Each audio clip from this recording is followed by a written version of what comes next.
Heimir, kannski byrjum á bara stöðuna á liðinu. Hvernig er staðan á leikmönnum eftir æfingunni í dag? Bara allir í toppstandi og auðvitað eru menn svolítið þreyttir, langt ferðalag og voru 2 æfingar í gær og ein svona frekar létt æfing í dag. En auðvitað eru menn svona svolítið þreyttir, sumir kannski lítið búin að spila, þannig að það er eðlilegt að það sé ekkert ferskustu lappir í heimi hérna en allir heilir og tilbúnir. Aðeins kannski tilganginn að fá hana leiki hérna úti. Hversu miklu máli skiptir þetta fyrir ykkur þjálfarana og jafnvel leikmenn að fá leiki hérna út á þessu tíma? Já, fyrst og fremst að fá að sjá þessa stráka. Leikirnir 2013 gáðu nú ekki tilefni til þess að vera með eitthvað tilraunastarfsemi, þannig að það er virkilega gott að geta fengið tækifæri að skoða þessa stráka og gefið þeim tækifæri að spila sem að fengu kannski lítið að spila en voru alltaf með okkur í hópnum. Gaman að geta gefið þeim leik og gefið þeim tækifæri að sýna hvað þeir geta.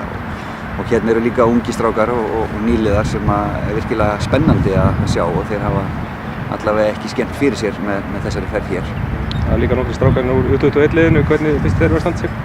Bara vel og hérna er alveg á pari við þá sem eru hérna og bara gaman og það er líka hlutverki okkar að styðja við það á sínu ferli og vonandi verður þetta til þess að hjálpa þeim að halda áfram á sínu ferli.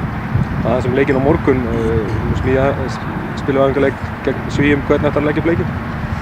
Við reynum bara að fara í rauninni okkar formúlu fyrir alla leikir, reynum að spila okkar taktík og ef að þessi strákar verða kallaðir inn í hóp seinna meira þá er sú vinna þá að minnsta kosti búin að miklu leyti að þeir vita að hverju þeir ganga og líka svona hvernig við viljum hafa okkur í ferðum og hvernig við viljum lifa saman og þá eru þeir konur inn í það reglu þannig að það er gott fyrir þá að vita að hverju þeir ganga þegar þeir vera valdir, ef þeir vera og þegar þeir vera valdir í hópnum seinna.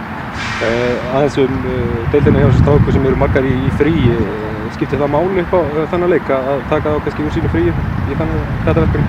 Já, þeir eru svona flestir að byrja undirbúningstímabil.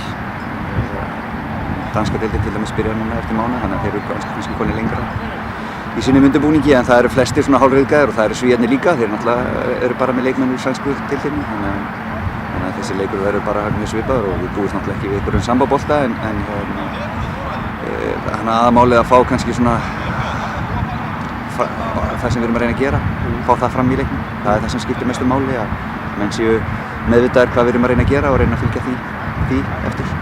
Það er sem er að leik. Hvernig áttu von á að hann spilist? Áttu von á að menn leggji sig alla í þetta verkefni eða heldur það að vera eitthvað? Já, bara engin spurning. Þetta vilja allir gera sitt besta fyrir þegar þeir fá séns á að spila með landsliðinu og þetta er mjög jafn hópur þannig að það er svolítið erfitt kannski að velja hverju spila þennan leik en bara gaman að því að fá að sjá þessi strákar. Þetta leggja sig allir fram og ég býst bara við hörkuleik og þetta er skemmtilegur. Það er svona ákveðið sem við viljum fá út úr þessu, við viljum fá góðan varnarleik og góðar færslur og það er það sem við viljum leggja áherslu á.